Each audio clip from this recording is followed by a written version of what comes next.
చిన్న పిల్లల దగ్గర నుంచి వన్ సైడెడ్ కమ్యూనికేషన్, టీవీ చూడడం, యూట్యూబ్ చూడడం అనేది అది మాట్లాడుతుందే కానీ మనం మాట్లాడే అవసరం కానీ రాదు. దాంతో మన బ్రెయిన్ స్టిమ్యులేట్ చేయడానికి మర్చిపోతున్నాం. ఓకే, అందుకే ఈవెన్ పిల్లలు కూడా తొందరగా మర్చిపోతున్నారు. ఏది జ్ఞాపకం ఉండట్లేదు, అన్ని మర్చిపోతున్నారు అని పిల్లల్ని తీసుకొస్తూ ఉంటారు. దానికి ఒకటే మార్గం ఏంటంటే train your brain. Okay, so మనం ఎంత బాగా ట్రైనింగ్ ఇస్తే బ్రెయిన్ అంత షార్ప్గా పనిచేస్తుంది. 2, ఎల్డర్లీ పీపుల్ పాపులేషన్ ఎక్కువైపోయింది. ఒకప్పుడు సైన్స్ డెవలప్ అవ్వక ముందర, మెడిసిన్స్ లేనప్పుడు రకరకాల జబ్బులతోటి త్వరగా మరణించేవారు. సో అలాగని హెల్దీ పాపులేషన్ కూడా ఉండేవారు.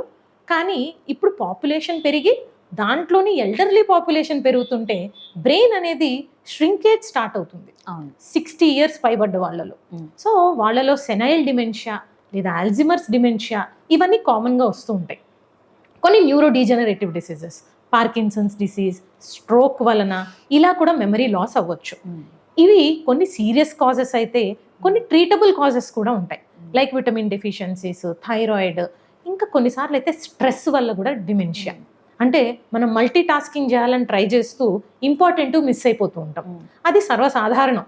అలా కాకుండా మనం మెమరీని ఇంప్రూవ్ చేసుకునేలాగా, కాన్సన్ట్రేషన్ పెరిగేలాగా ఒక డైరీ మెయింటైన్ చేసుకొని అన్ని నోట్ డౌన్ చేసుకోవటం, మెడిటేషన్ చేస్తూ కొన్ని మెమరీ గేమ్స్, పజిల్స్ లాంటివి ఆడుతూ ఉండడం, మెమరీని ఇంప్రూవ్ చేసుకునేలాగా మన బ్రెయిన్కి న్యూ స్కిల్స్, టాస్క్స్, లాంగ్వేజెస్ లేదంటే ఆర్ట్ నేర్పించాలి.